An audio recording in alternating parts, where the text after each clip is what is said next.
ఆ దశాబ్దాల కాలంలో ఈ 2 లక్షల కోట్ల విలువ పూర్తి చేయడానికి 4 లక్షలు అవుతుందో 10 లక్షల కోట్లు అవుతుందో, చివరికి 12 ఏళ్ళ తర్వాత కూడా ఈ పొద్దు రాష్ట్రానికి రాజధాని లేదు.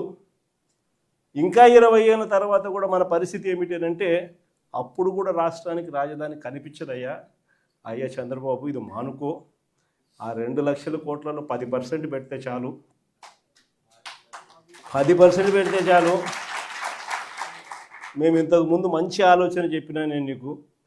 ఇంతకుముందు ప్లాన్ ఏ కింద రాష్ట్రంలో అన్నిటికన్నా పెద్ద సిటీ విశాఖపట్నం, దాంట్లో పెడితే అసలు ఎటువంటి ఖర్చు అవసరం లేదు.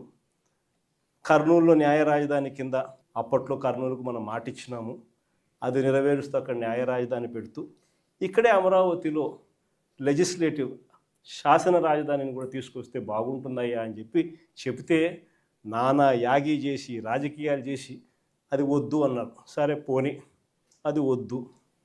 పోనీ ఈ ప్రాంతంలో అయినా కానీ నువ్వు చేసే పనికి అసలు రాజధాని లేకుండా పోతుందయ్యా. ఆ పని చేయకుండా కనీసం